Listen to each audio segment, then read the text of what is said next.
Bismillahirrahmanirrahim. Assalamualaikum warahmatullahi wabarakatuh.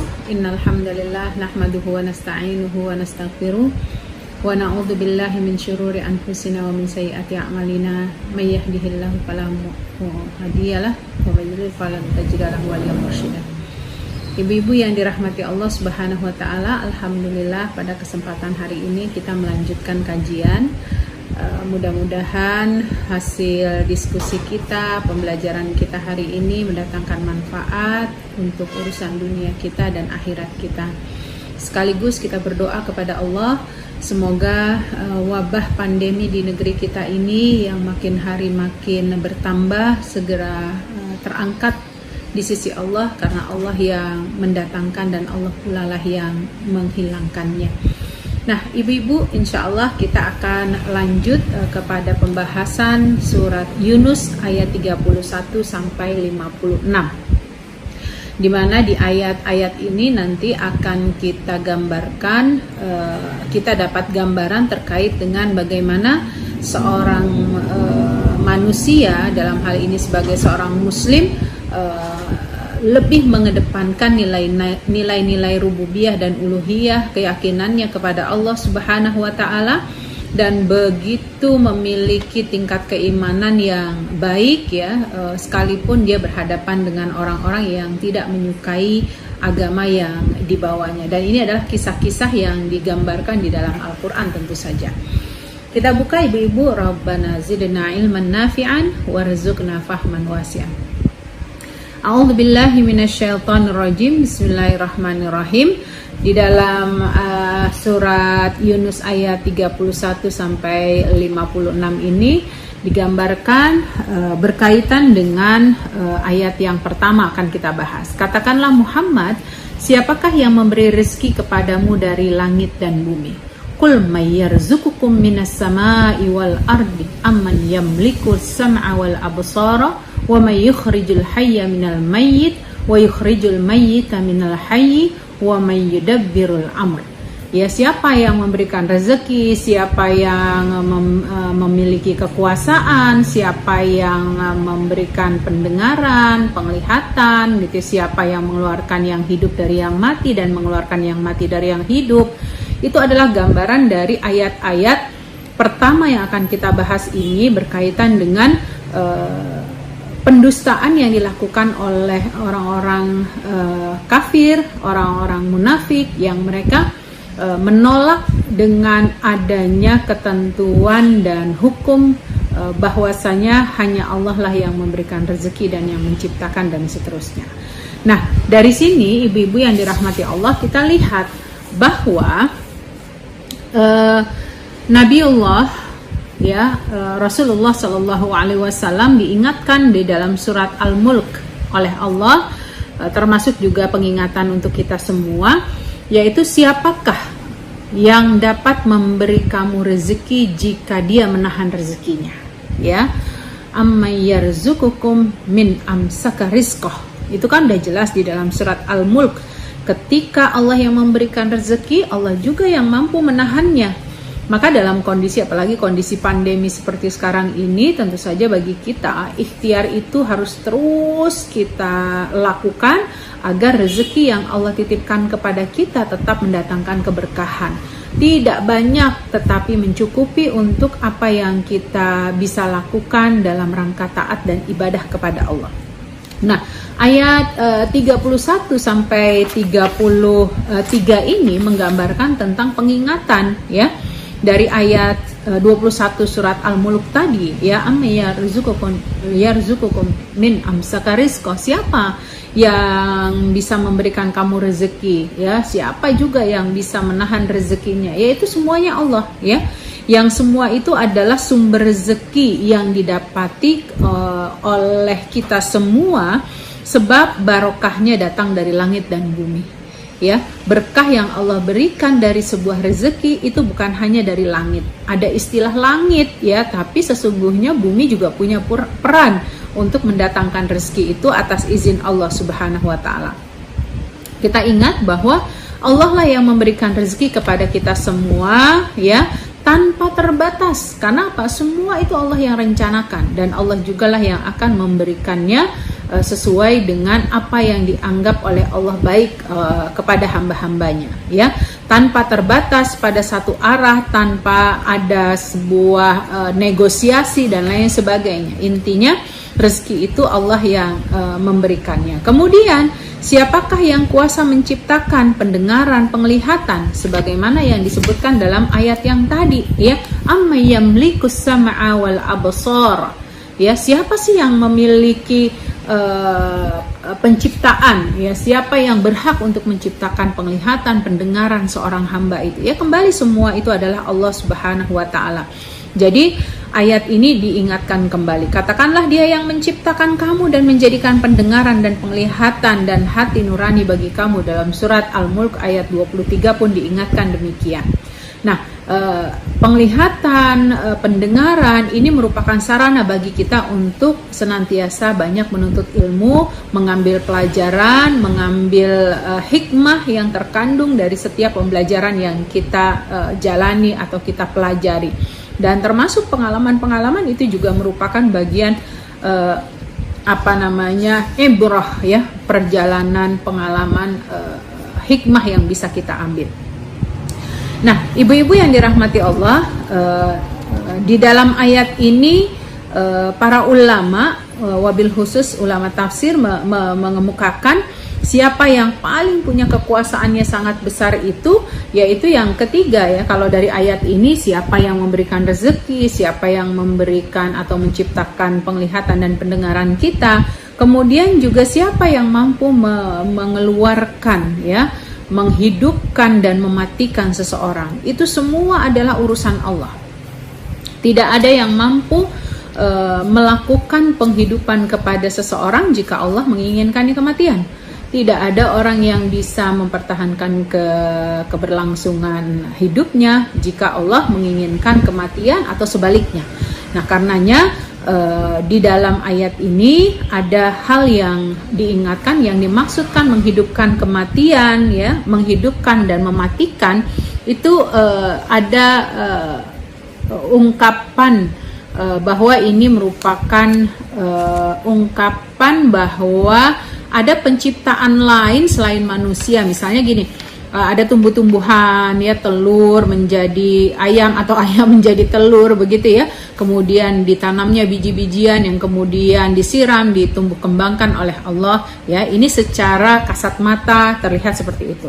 Tapi ada juga para ulama menyebutkan yang menghidupkan dan yang mematikan itu memang betul-betul secara maknawinya untuk manusia, ya, bukan makhluk yang lain, makhluk hidup yang lain atau makhluk yang selain manusia, ya. Jadi kita lihat siapa yang mampu menghidupkan dan mematikan, baik itu kepada manusia ataupun selain manusia, tentu kita kembalinya kepada Allah Subhanahu wa taala.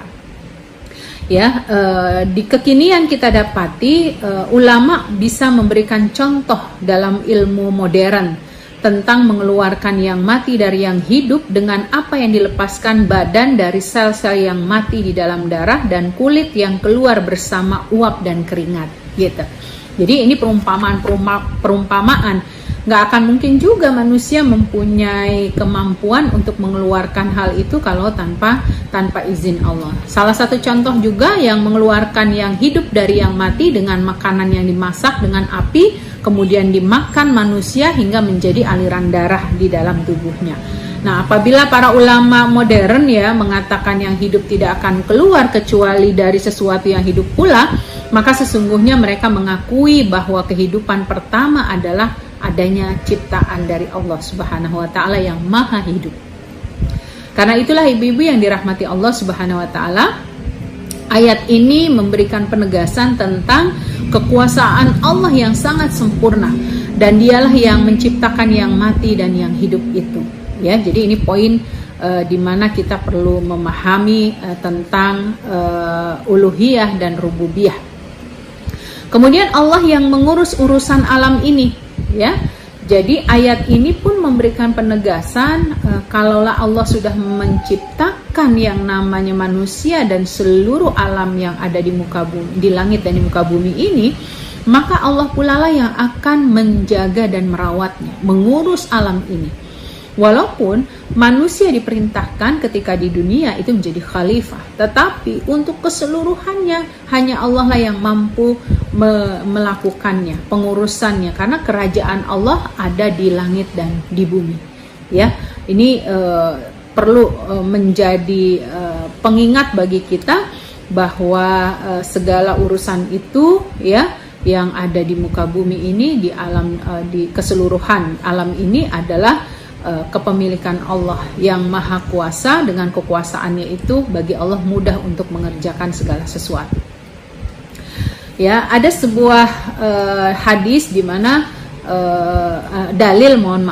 ada sebuah dalil yang diungkapkan kembali berkaitan dengan hakikat ini ya, ketika Rasulullah Shallallahu Alaihi Wasallam ditanya, ya, apakah kalian tidak takut akan diri kalian dari azab Allah Subhanahu wa taala? Ini pengingatan Allah kepada Rasulullah, dan Rasulullah menyampaikannya kepada orang-orang munafik, orang-orang kafir pada saat itu.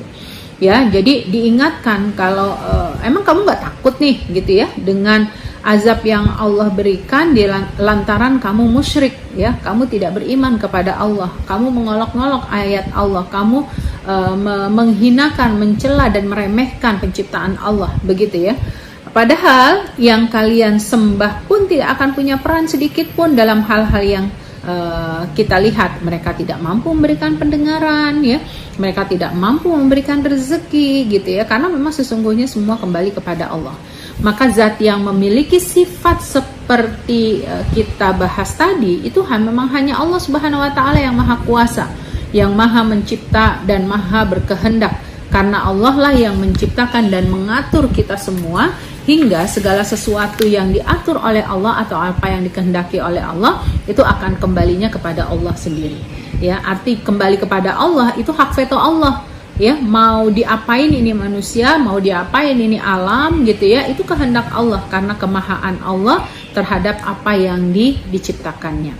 Oleh karenanya, ibu-ibu yang dirahmati Allah, Rasulullah Shallallahu Alaihi Wasallam mengingatkan kepada para kafir Quraisy pada saat itu, ya, juga kepada orang-orang munafik, bagaimana kalian memalingkan diri kalian dari yang namanya kebenaran menuju kebatilan. Padahal udah jelas-jelas gitu ya tertuang. Masa sih ada kalian bisa ibaratnya mendustai gitu ya. Padahal kalau kita teliti secara ilmiah saja, hampir rata-rata orang yang tidak beriman itu mempercayai bahwa Allah adalah zat yang maha sempurna. Tapi sekali lagi, bahasa kesombongan, bahasa kemunafikan itu muncul pada orang-orang yang tidak mau kembali kepada yang hak, begitu ya. Kenapa mereka masih memilih yang batil, ya? Padahal hidayah itu sudah dekat dengan mereka. Nah, inilah perumpamaan-perumpamaan, ya, ketika seseorang tetap berada pada rububiyah dan uluhiyah, maka bagi Allah Subhanahu wa taala mereka akan terjauhkan dari segala ancaman. Tetapi ya, disebutkan dalam ayatnya, kadzalika haqqat kalimatu rabbika 'alal ladzina fasaqu annahum la yu'minun, ya. Bagaimana telah tetap rububiyah dan uluhiyah bagi Allah Subhanahu wa taala, maka telah tetap pula hukuman dan ketentuan serta ancamannya terhadap orang-orang fasik atau orang-orang yang keras kepala. Jadi ketika kita memahami bahwa hukum Allah itu sudah ada ketetapannya, uluhiyah dan rububiyah itu sudah ditetapkan oleh Allah, begitu ya, dengan kemahaesaan, dengan kemahakuasaannya Allah, maka bagi Allah juga memiliki hukuman dan ancaman azab, ya, yang pasti pula yang akan diberikan kepada mereka yang kafir atau mereka yang keluar dari nilai-nilai ketauhidan, ya. Mereka tetap kekeh berekeh gitu ya dengan kekafirannya. Mereka yang keluar dari jalur kebenaran, keluar dari tauhid rububiyah dan uluhiyah, sesungguhnya mereka adalah orang-orang yang tidak beriman, gitu ya. Itu sudah jelas mereka tidak beriman. Kenapa mereka tidak beriman? Karena Allah mengkiaskan mereka atau memberikan pernyataan bahwa mereka itu adalah orang yang merugi, ya. annahum la yu'minun, mereka tidak beriman. Itu sudah ditunjukkan oleh Allah ya, dengan tegas digambarkan dalam ayat ini bahwa keputusasaan berimannya orang-orang fasik itu akan terlihat ya, keputusasaannya orang-orang fasik ya, keputusasaan berimannya orang-orang fasik itu terlihat di ayat ini. Jadi mereka tidak sepenuh hati memiliki keyakinan kepada Allah Subhanahu wa taala. Maka ibu-ibu yang dirahmati Allah, dari ayat 31 sampai 33 ini kita dapati sebuah kondisi di mana Allah ingin mengingatkan kepada orang-orang kafir ya, bahwa Allah lah yang memberikan rezeki, Allah lah yang menciptakan mereka, Allah lah yang menghidupkan mereka dan mematikan mereka, dan juga Allah yang mengatur seluruh alam ini.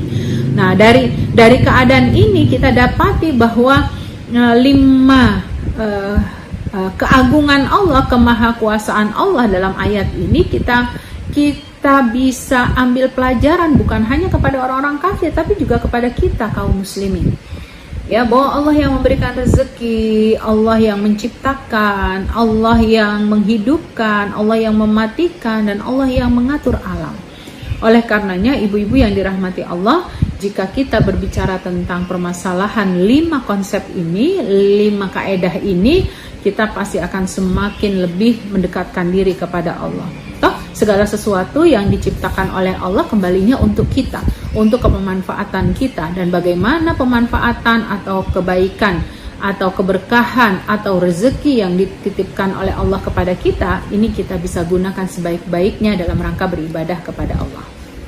Nah, inilah ibu-ibu yang dirahmati Allah. Allah itu maha hak ya, selain Allah itu berarti sesat, karena 2 hal yang tidak akan mungkin bersatu, yaitu hak dan batil ya.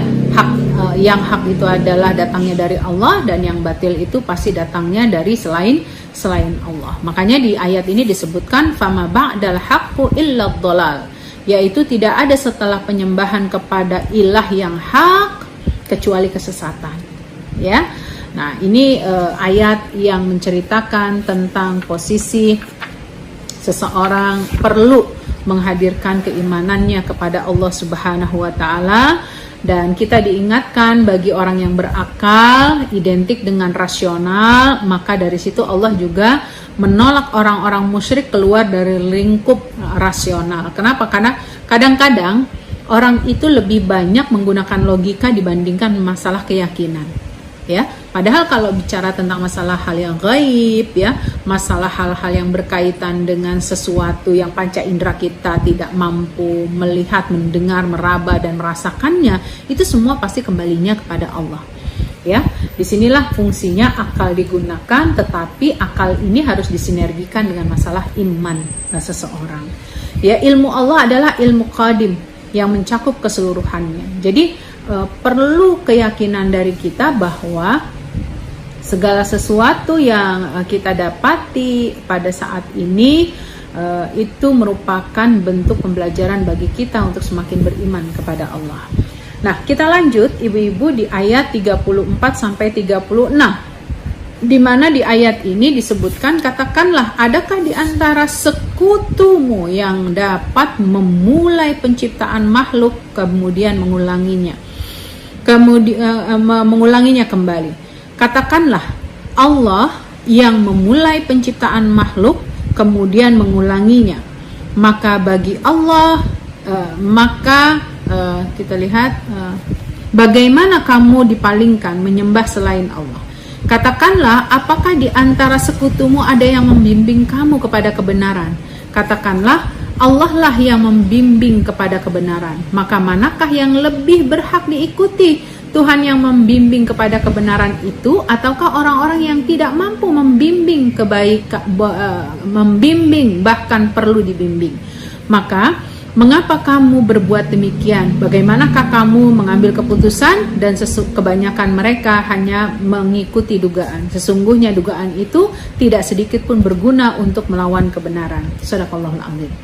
Jadi ibu-ibu di ayat selanjutnya ini berbicara tentang penetapan adanya hari berbangkit, ya, yang hampir bisa dikatakan waktu lalu kita pernah membahasnya di surat Al-Baqarah, di surat Al-Maidah gitu ya, surat Ali Imran ya, berbicara tentang pendustaan orang-orang kafir ini, orang-orang munafik ini terhadap hari kebangkitan. Ya, jadi kita temui ayat-ayat berikutnya itu juga akan terus disinggung betapa orang-orang kafir itu adalah mereka yang betul-betul menolak hari kebangkitan atau sesuatu yang ditetapkan oleh Allah Subhanahu wa taala akan adanya kehidupan setelah kematian nanti di akhirat. Ya. Oleh karenanya mereka itu, kenapa mereka menolak ya, tentu karena sebab kesombongan dan kekaburan mereka ya, sehingga mereka tidak beriman pada hari kebangkitan itu. Mereka menolak mempercayai bahwa nanti akan ada kehidupan setelah kematian. Mereka juga tidak mempercayai adanya datangnya hari kiamat ya. Sebagai bukti kalau kita mau prepare gitu ya, dulu kita dihadapkan dengan sebuah film ya, sebuah film tanda-tanda kiamat gitu ya, memang hari kiamat gitu, itu 2012. Atas izin Allah itu sudah berlalu sekitar 8 tahun yang lalu. Apa artinya? Manusia punya rencana, bahkan memiliki konsep seperti apa kiamat yang dibuat oleh perfilman itu, semua rekayasa ya, karena ternyata yang direkayasa dalam film itu ya mereka yang dianggap pahlawan atau disebut jagoan yang pasti dianggap selamat gitu. Nah, ini juga hal-hal yang diingat oleh kita bahwa satu waktu nanti ketika hari kiamat terjadi, hari berbangkit terjadi, pastinya Allah akan menyelamatkan orang-orang beriman yang mereka memiliki keyakinan yang sangat kuat dan begitu totalitas mereka melakukan ketaatan kepada Allah. Sebaliknya orang-orang kafir mereka akan diberikan azab ya, dan mereka ditempatkan di tempat yang layak dalam tanda petik di nerakanya Allah Subhanahu wa taala. Kemudian ibu-ibu, dalam ayat ini ada sebuah pengingat kepada kita bahwa Allah tidak ada sekutu baginya. Qul huwallahu ahad, Allahus samad, lam yalid wa lam yulad wa lam yakul lahu kufuwan ahad. Ini jelas. Itu saja dalam surat Al-Ikhlas sudah mengingatkan kita bahwa Allah itu satu, Allah itu tunggal, Allah itu tidak beranak dan tidak diperanakan, bahkan Allah tidak ada sekutu baginya. Ya, tidak ada yang menyekutuinya. Adapun fa'anna tu'fakun, maksudnya adalah bagaimana kalian dipalingkan dari jalan yang benar ke jalan yang sesat. Kenapa? Karena itu pilihan. Ya, ibu-ibu, waktu lalu saya sempat menyampaikan fa'alhamaha fujuraha wa taqwaha. Hidup ini adalah pilihan, bagaimana kita memilih mau masuk ke dalam ilham, petunjuk Allah, atau mau masuk ke dalam segala bentuk kemaksiatan, fujur, begitu ya. Tinggal kita memilihnya. Kemudian kul hal min syurakaikum. Ayat ini juga mengingatkan kepada kita ketika Allah Subhanahu wa taala berkata kepada Rasulullah sallallahu alaihi wasallam, wahai Rasul, apakah ada di antara sekutu-sekutu kalian yang mampu memberi hidayah dan petunjuk ya,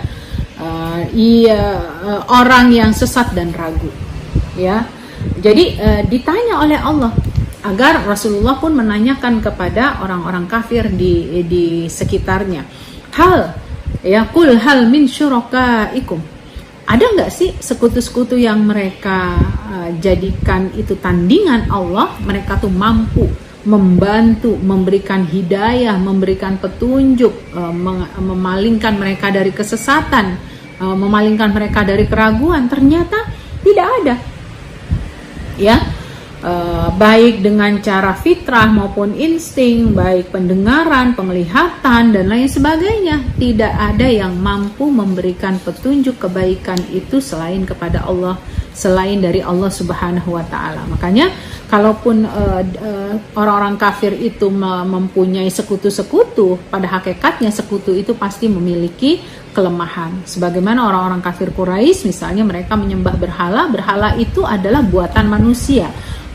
Akibatnya ketika itu adalah buatan manusia, dia akan sangat tergantung dengan kondisi, zaman, waktu, dan tempat. Begitu ya. Karena apa? Segala sesuatu yang diciptakan itu pasti sifatnya relatif, tidak akan bersifat mutlak ya. Sementara Allah Subhanahu wa taala itu adalah zat yang maha mutlak. Dan hidayah ini persis seperti kekuasaan Allah untuk menciptakan alam ini.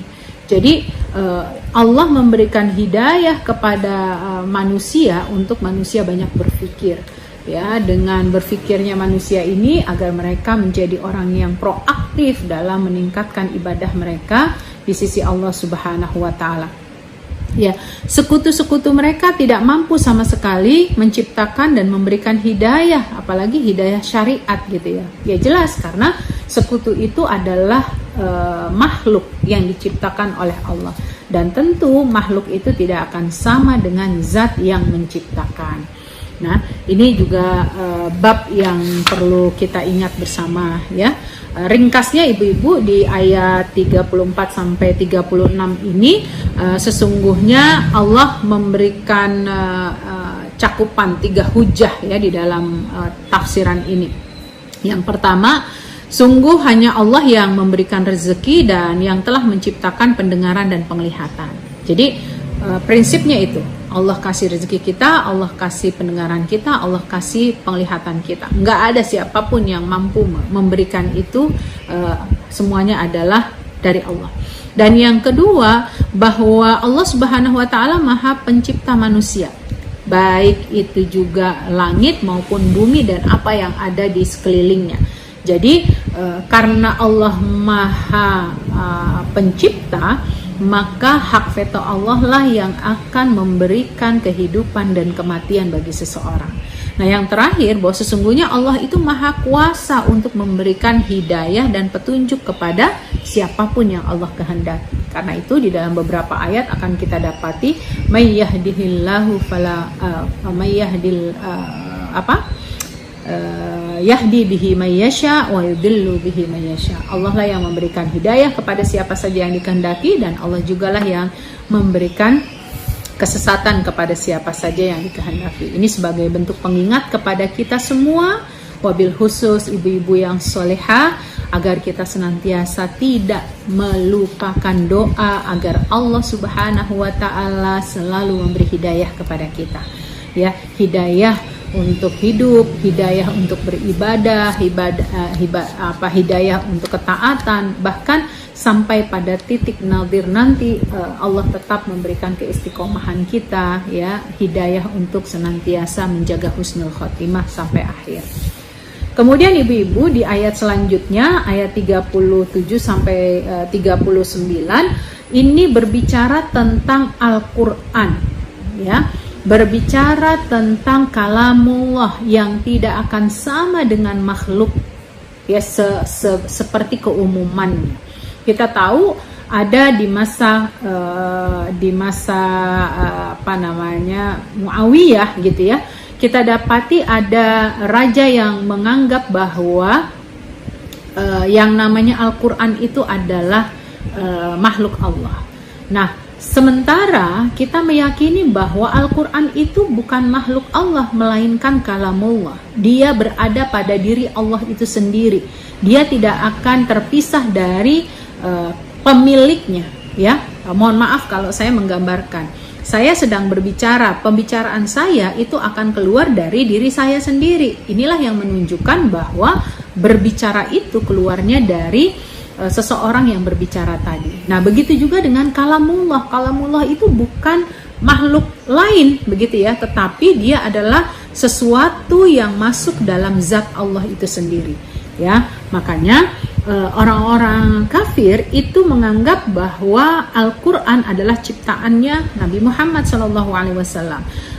Yang namanya Al-Qur'an itu adalah sesuatu yang dibuat-buat oleh Rasulullah SAW. Kita baca di dalam ayat ini. Dan tidak mungkin Al-Qur'an itu dibuat-buat oleh selain Allah.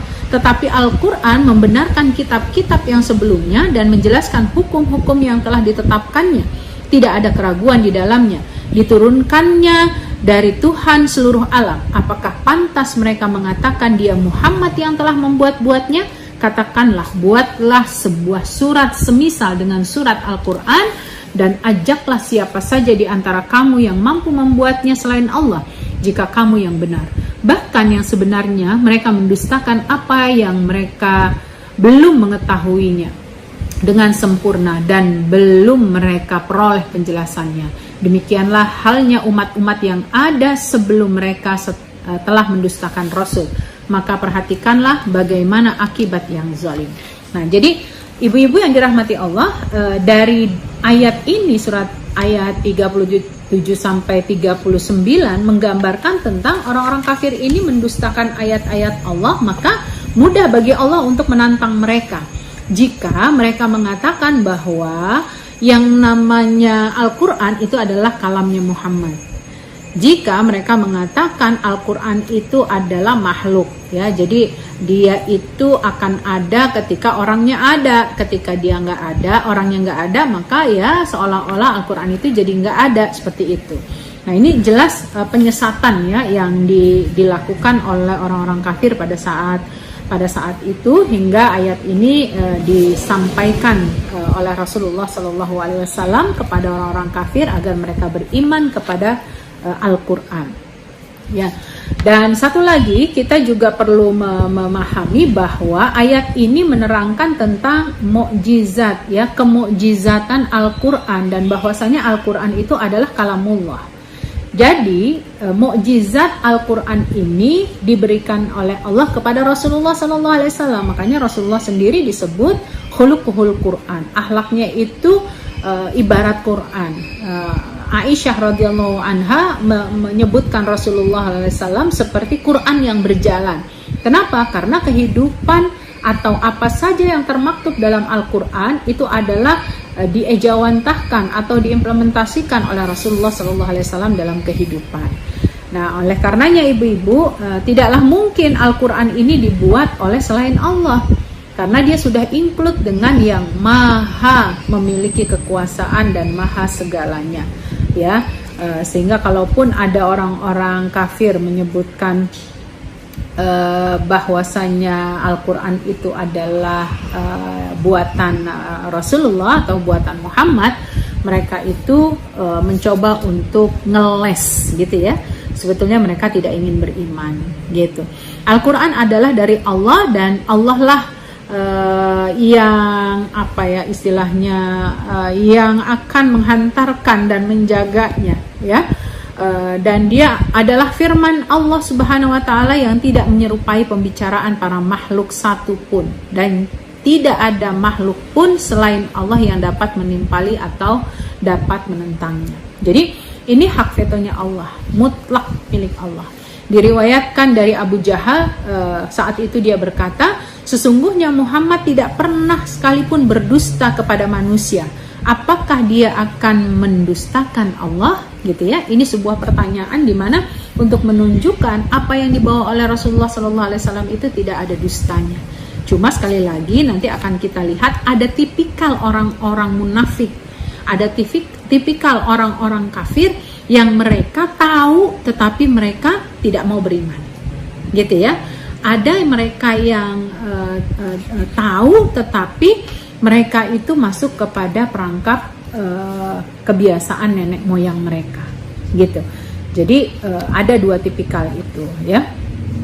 Nah, ibu-ibu, di dalam ayat ini tertulis wa tafsilal kitab, maksudnya adalah menjelaskan hukum-hukum dan syariat. Jadi kalau kitab-kitab terdahulu sebelum datangnya Al-Quran, hadirnya Al-Quran, itu adalah kitab-kitab yang dibawa oleh para nabi dan rasul sebelumnya untuk satu kaum tertentu.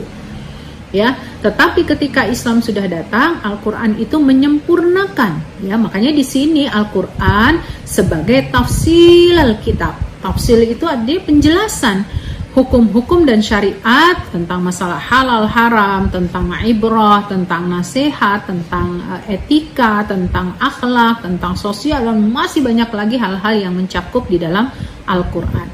La raiba fih, ya, selamanya tidak ada keraguan. Nah, ini biasa kita baca nih ibu-ibu ya di dalam awal surat Al-Baqarah, ya. La raiba fi hudal lil muttaqin. Memang di dalam Al-Qur'an itu pasti akan ada petunjuk bagi orang-orang yang membacanya. Mir rabbil alamin, maksudnya diturunkan dan diwahyukan dari Allah dan bukan dari selain Allah. Ya. Jadi kalau ada orang yang menyebutkan Al-Qur'an itu bukan berasal dari Allah, sementara tidak ada yang mampu merubah atau mencoba membuat semisalnya, gitu ya, maka jangan pernah kita mendustakan apa yang sudah diturunkan oleh Allah kepada hamba-hambanya. Jadi dari ayat ini ibu-ibu ya, Allah Subhanahu wa taala mensifati Al-Qur'an itu dengan 5 sifat ya, ayat ini ya, dari ayat ini. Yang pertama, tidak benar jika Al-Qur'an itu adalah hasil dari selain Allah. Ya, intinya Al-Qur'an itu adalah mukjizat yang diberikan oleh Allah kepada Rasulullah, sekaligus dia bukan merupakan hasil dari pengadaan selain Allah ya. Itu pure datangnya dari Allah. Kemudian Al-Qur'an membenarkan dan mendukung kitab-kitab sebelumnya. Ya, inilah mengapa Al-Qur'an dikatakan sebagai penyempurna. Kenapa? Karena Al-Qur'an tidak menghilangkan jejak kebaikan yang telah dilakukan oleh para nabi dan rasul sebelumnya. Tetap dijadikan bagian yang perlu diimani, gitu ya. Bahkan di dalam rukun iman kita dapati juga al-iman fi kutubihi. Ya, berimannya seorang muslim itu dengan kitab-kitab, bukan hanya Al-Qur'an, lebih lagi kepada Al-Qur'an tentu saja, tapi kitab-kitab sebelumnya yang mana dibawa oleh Nabi Daud, dibawa oleh Musa, Nabi Isa, itu merupakan bagian yang perlu diimani. Ya, kemudian yang ketiga, ya, pemberitaan Al-Qur'an tentang perkara gaib yang terjadi di kemudian hari itu akan benar adanya. Jadi Allah ini mengingatkan tentang pesan kepada orang-orang muslim secara khusus ya, secara umum bagi orang-orang kafir. Kamu tuh harus tahu kalau nanti satu waktu ketika bumi ini dihancurkan, itu akan ada yang namanya hari berbangkit. Ya, hari berbangkit itu merupakan bagian dari hal yang gaib di sisi manusia, tetapi menjadi hal yang nyata di sisi Allah Subhanahu wa taala. Kenapa? Karena Allah yang menciptakan. Gitu ya. Nah, oleh karenanya di sini kita diingatkan untuk punya keyakinan yang sangat kuat kepada hal-hal yang gaib, bukan hanya bicara tentang percaya sama jin, bukan, gitu ya. Walaupun jin itu juga bagian dari makhluk Allah Subhanahu wa taala yang perlu kita yakini ada keberadaannya. Tapi ada hal-hal gaib lain yang justru paling mendasar agar kita bisa menjaga keimanan kita ini lebih paripurna, karena ini berkaitannya dengan masalah iman. Yang keempat, Al-Qur'an menjelaskan apa yang dibutuhkan oleh manusia, ya. Kenapa manusia itu butuh akan adanya hukum-hukum yang memayungi. Ibarat kata perlu kompas, gitu ya. Nah, kompas itulah yang dimaksud adalah Al-Qur'an. Kita butuh pengingat, kita butuh maps, gitu ya, di dalam kehidupan kita. Al-Qur'anlah yang menjadi dasar kita untuk bisa insya Allah berada pada ihdinas siratal mustaqim. Makanya ibu-ibu jangan pernah meninggalkan Al-Qur'an ya, dalam hal membacanya, mentadaburinya, mengingatnya. Bismillah. Apalagi dalam kondisi seperti sekarang ini, wabil khusus mungkin ibu-ibu bisa mengingatkan kepada teman-teman atau tetangga atau saudara ya, yang mereka pada saat ini terkena COVID-19 gitu ya. Apalagi kalau masih dalam kondisi OTG ya, belum pada tingkat yang serius banget gitu ya, sampai masuk ruang ICU, suruhlah mereka banyak-banyak membaca surat Al-Baqarah sampai selesai ya. Buatlah keyakinan mereka kepada Allah untuk bisa sampai pada titik klimaks di mana Allah akan membantu menolong hamba-hambanya yang memiliki tingkat keyakinan yang sangat besar itu. Kemudian yang kelima, ibu-ibu, Al-Qur'an tidak ada keraguan ya. Karena di dalamnya tidak ada keraguan, maka harus dipahami bahwa Al-Qur'an itu diberikan oleh Allah kepada Rasulullah SAW melalui perantara malaikat Jibril untuk manusia, agar manusia betul-betul menjadikan Al-Quran sebagai pedoman hidupnya. Ya, tantangan untuk mendatangkan yang serupa dengan Al-Quran dalam ayat ini itu disebutkan beberapa tahapan. Makanya di dalam ayat yang tadi sama-sama kita baca, ibu-ibu, Allah nantang. Kalau kamu betul-betul nggak percaya dengan adanya Al-Quran, bahwa Al-Quran itu seolah-olah buatan manusia atau perkataannya Muhammad SAW, maka Allah meminta kepada orang-orang kafir ini untuk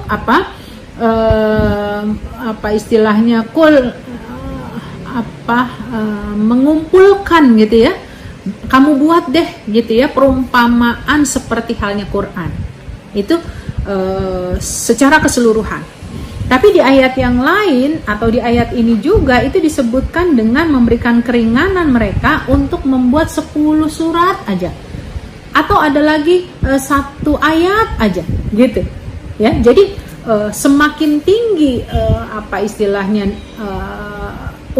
bukan ungkapan ya, tetapi tantangan Allah ya kepada orang-orang kafir ini. Kalau memang kamu bisa, coba buat seluruh isi Al-Quran seperti ini. Kalau misalnya nggak bisa juga, ayo deh 10 surat. Kalau nggak bisa juga ya, keringanannya 1 surat aja deh. Ayo, bisa apa enggak? Begitu. Nah, ini tantangan yang sebetulnya sudah jelas. Fa'tu bisuratin misli. Ya. Fa'tu bisuratin misli, udah nggak usah sampai 1 Al-Quran begitu ya, 30 juz, tapi cukup 1 surat aja, silahkan. Nah, ternyata tidak ada yang mampu melakukannya. Karena itu Al-Quran menerangkan sikap orang-orang musyrik terhadap Al-Quran itu karena apa? Bal kadzabu, karena mereka memang sebetulnya mendustakan, cuma cari-cari celah gitu ya. Gimana caranya mereka dianggap beriman ya, tetapi mereka itu sebetulnya tidak beriman begitu ya. Bal kadzabu, bahkan sebenarnya mereka mendustakan atau malah langsung mendustakan sebelum datangnya petunjuk dari Allah Subhanahu wa taala. Walamma ya'tihim ta'wiluh, padahal belum datang kepada mereka penjelasan. Jadi ibarat kata begini Bu, belum dikasih penjelasan tentang nilai-nilai kebenaran saja mereka sudah nolak. Bisa jadi orang-orang seperti ini karena melihat siapa sih yang ngomong gitu ya, atau derajatnya seperti apa sih dia gitu ya, maka orang ini sudah menolak terlebih dahulu. Makanya di dalam ayat ini walamma ya'tihim ta'wilu, belum ada penjelasan mereka udah nolak, apalagi kalau dijelaskan begitu ya, karena memang mereka tidak ingin keluar dari agama nenek moyang mereka. Kadzalika kadzdzabal ladzina min qablihim. Nah, memang dasarnya dari sono mereka itu mencoba menjadi orang-orang yang mengikuti agama nenek moyang mereka. Makanya mereka tetap bertahan ya, tetap bertahan dengan kadzabnya mereka, dustanya mereka terhadap Al-Quran. Kemudian fandur kaifa kana akibatul zalimin, maka perhatikanlah bagaimana akibat yang akan Allah berikan kepada orang-orang yang zalim. Allah akan membinasakan orang-orang yang zalim itu disebabkan mereka mendustakan Allah dan mendustakan Al-Quran, mendustakan Rasulnya ya, karena mereka dipenuhi dengan kesombongan itu ya. Nah, akhwati fillah, dari sini kita bisa dapati pembelajaran yang sangat luar biasa, bahwa ayat-ayat ini menunjukkan atau merupakan dalil tidak terbantahkan bahwa Al-Quran adalah kalamullah ya. Ayat yang pertama menunjukkan bahwa Al-Quran dari Allah, karena Al-Quran itu sesungguhnya terus membenarkan kitab-kitab yang diturunkan sebelumnya. Ayat yang kedua itu menunjukkan surat yang tuntutan atau permintaan Allah, tantangan Allah kepada orang-orang kafir untuk membuat atau mendatangkan 1 surah yang semisalnya. Kemudian sampai di ayat yang ketiga ternyata didapati mereka tetap aja berdusta, sekalipun mereka sudah tahu dalam posisi yang kalah dan salah gitu ya. Ada orang yang kalah tapi sebenarnya mereka benar ya, mengalah untuk menghindari. Tapi kalau ini udah salah, kalah gitu ya, tapi tetap dengan kesombongannya. Nauzubillah min dzalik. Kemudian ibu-ibu di ayat 40 sampai 44 di sini Allah menggambarkan terpecahnya orang-orang musyrik menjadi dua golongan, ya. Golongan apa saja? Ya, disebutkan di dalam ayat ini adanya dua golongan yang berada di dalam kemusyrikan. Yang pertama, golongan yang percaya pada Al-Quran dalam diri mereka dan tahu bahwa Al-Quran itu benar, akan tetapi mereka tetap keras kepala dengan cara mendustakannya. Tadi di awal sudah saya singgung sedikit, begitu ya. Kemudian ada kelompok kedua, ini dua-duanya orang-orang musyrik gitu ya. Kelompok yang meragukannya dan memang tidak mempercayainya. Kalau yang pertama itu mempercayainya, tapi karena kesombongannya mereka jadi mendustakannya. Tapi kalau yang kedua ini adalah orang yang ragu. Ya, kalau yang pertama tadi kan mengimani dalam artian mempercayai adanya Quran. Tapi kalau yang kedua ini udah meragukannya. Kalau sudah meragukan, sudah otomatis mereka akan hilang kepercayaannya. Ya, wa rabbuka a'lamu bil mufsidin. Allah Maha mengetahui siapa yang patut mendapat hidayah, ya. Maka dia akan memberi hidayah, dan siapa yang patut mendapatkan kesesatan pasti juga Allah akan memberikan kesesatan kepada mereka. Ini pengingatan dari Allah Subhanahu wa taala kepada orang-orang yang mereka yakin, mereka percaya ada tentang Al-Quran, tetapi mereka mendustakannya. Maka hak Allah gitu ya, untuk menetapkan siapa yang mendapatkan hidayah dan siapa yang tidak mendapatkan hidayah di sisi Allah. Apabila orang-orang musyrik mendustakan kamu, kata Allah Subhanahu wa taala kepada Rasulullah, dan terus melakukan itu, berlepas dirilah kamu.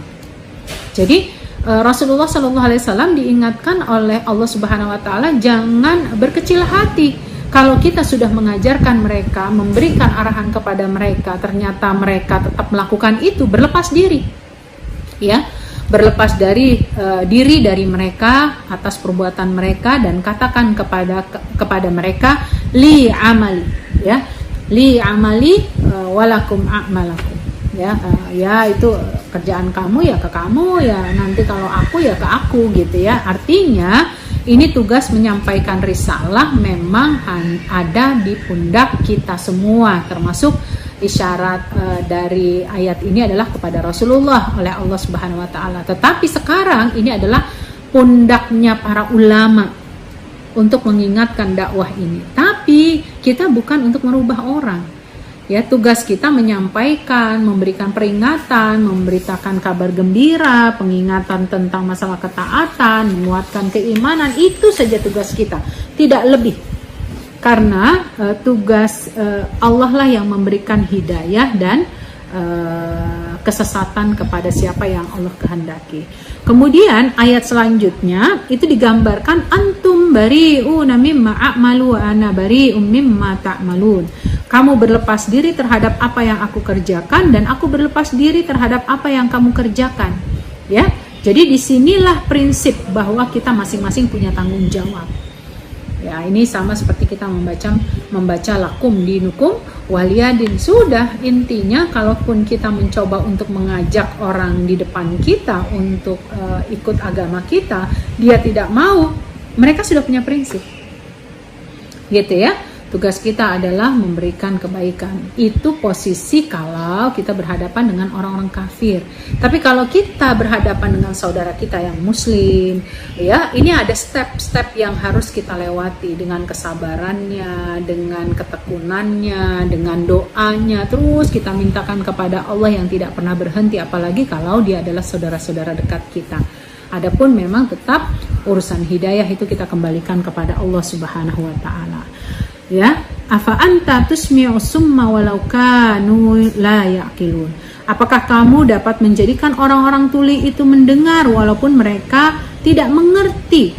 Ya, yaitu kamu tidak membuat kaum yang tuli dapat mendengar kamu dengan pendengaran yang bermanfaat. Jadi diingatkan, ya, dia punya telinga, dia punya mata gitu ya, tetapi saat mereka tidak gunakan panca indera itu dalam kebenaran, otomatis mereka berada dalam kesesatan.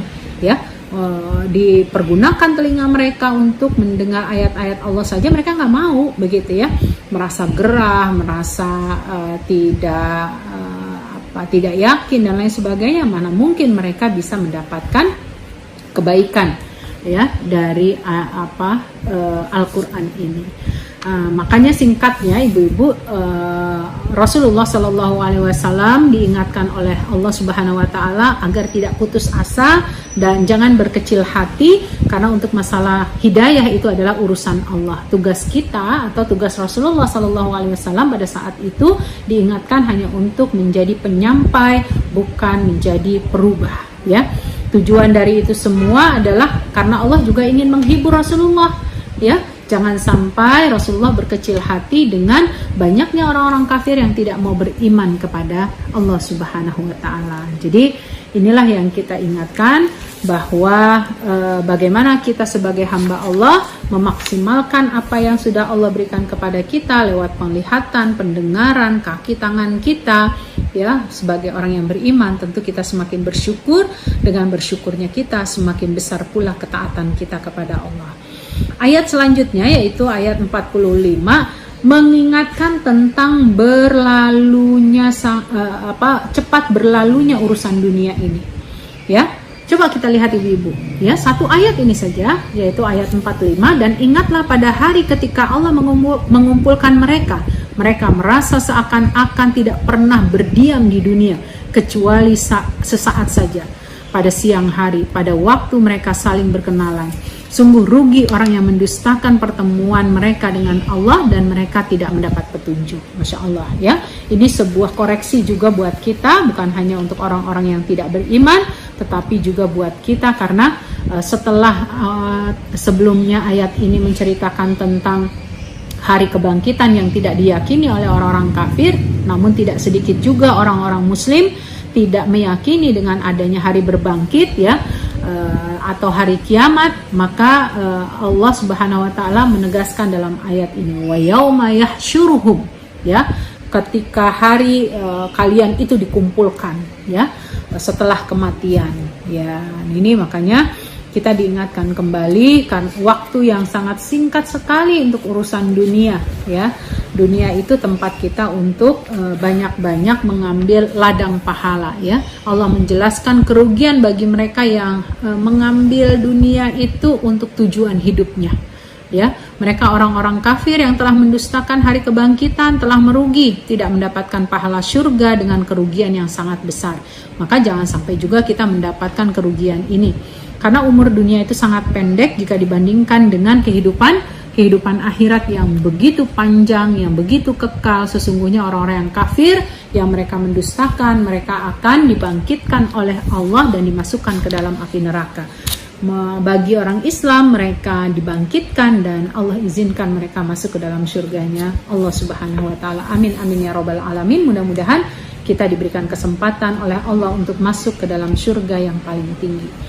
Lanjut ibu-ibu, yaitu surat Yunus ayat 46 sampai 56 ya. Jadi ayat-ayat terakhir dari pembahasan kita hari ini itu menceritakan kembali tentang azab bagi orang-orang musyrik di dunia dan akhirat. Kalau tadi lebih spesifiknya kepada azab yang Allah beri setelah mereka tidak punya keyakinan dengan hari berbangkit, di ayat 46 sampai 56 ini Allah menggambarkan hakikat mereka bukan hanya mendapatkan siksa di akhirat, tetapi mereka juga mendapatkan siksa di dunia, mendapatkan azab di dunia disebabkan ketidakimanan mereka ya, pengolok-olokan mereka terhadap Allah, terhadap Rasulullah, terhadap Al-Quran ya, karena ini memang tabiat yang selalu dilakukan oleh orang-orang kafir. Orang-orang musyrik senantiasa mendustakan Nabi dan memberikan ancaman siksa kepada mereka. Ya, mereka pernah meminta untuk disegerakan. Ini gampang banget ya, ketika Rasulullah berdakwah itu mereka langsung ya, kalau kayak gitu coba tunjukin mana emang bisa nih sekarang diazab, emang bisa nih sekarang masuk neraka. Jadi seolah-olah mereka meremehkan apa yang disampaikan oleh Rasulullah SAW. Mereka pernah meminta disegerakan turunnya siksa itu sebagai bentuk pendustaan dan pengolok-olokan mereka, dan serta selalu berangan-angan agar beliau segera mati hingga dakwahnya pun ikut mati gitu ya. Jadi ini terang-terangan dilakukan oleh orang-orang kafir itu kepada Rasulullah Sallallahu Alaihi Wasallam. Maka bagi Allah mudah untuk melakukan eksekusi terhadap apa yang dilakukan oleh orang kafir ini. Maka ketika di dunia mereka mendapatkan kerugian, dan di akhirat mereka akan lebih merugi lagi karena mendapatkan azab dari Allah Subhanahu Wa Taala. Ini Allah sebutkan di dalam surat Ar-Ra'd ayat 40, dan sungguh kami perlihatkan kepadamu Muhammad sebagian siksaan yang kami ancamkan kepada mereka, atau kami wafatkan engkau, maka sesungguhnya tugasmu hanya menyampaikan saja dan kamilah yang memperhitungkan amal mereka. Tadi saya sampaikan di awal bahwa Rasulullah diberi penyejukan hati, penghiburan bahwa tugas Rasulullah itu hanya menyampaikan, bukan merubah. Seorang Rasul yang mengajak mereka untuk beriman kepada Allah Subhanahu Wa Taala dan kepada hari kiamat dan kepada amal soleh. Jadi syarat ini adalah hal yang perlu diikuti ketika seseorang ingin selamat di dunia dan akhirat. Itulah tugasnya para nabi dan rasul, mengingatkan agar mereka beriman kepada Allah, beriman pada hari kiamat, selalu melakukan amal soleh Nah sekarang kalau kita dapati banyak orang yang penting baiklah nggak usah neko-neko aja, padahal nggak usah neko-nekonya mereka itu berada dalam kemusyrikan. Nggak usah neko-nekonya mereka itu berada dalam kemaksiatan yang dilarang oleh Allah. Apabila Rasul datang kepada mereka dengan tanda-tanda kebenaran, mereka itu mendustakannya. Allah pun memberi keputusan antara dia dan mereka dengan adil, dan mereka diazab sementara Allah akan menyelamatkan Rasulnya dan orang-orang yang beriman bersamanya. Jadi ini sudah sunnatullah. Siapa saja yang berada dalam kemusyrikan itu dan mereka mengikuti, orang-orang yang mengikuti pada kemusyrikan itu, mereka akan mendapatkan azab di sisi Allah Subhanahu Wa Taala, dan tidak ada azab di sisi Allah Subhanahu Wa Taala bagi orang-orang beriman yang mereka mengikuti Rasulullah Sallallahu Alaihi Wasallam. Begitu ya.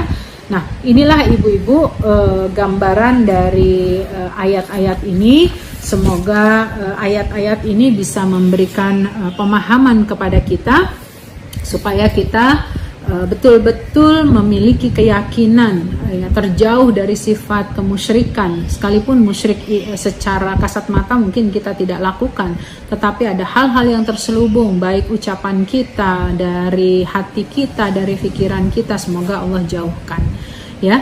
Qul ara'aitum in atakum. Maksudnya adalah, katakanlah wahai Rasul, jelaskan kepadaku keadaan kalian dan apa yang mungkin bisa kalian perbuat jika siksanya itu datang di waktu malam saat kalian sedang tidur, atau di waktu siang saat kalian sedang sibuk bekerja. Artinya Allah mengingatkan kepada orang-orang kafir, termasuk sebenarnya kita, bahwa kejadian apapun yang semua itu adalah izin Allah, dia nggak pakai permisi.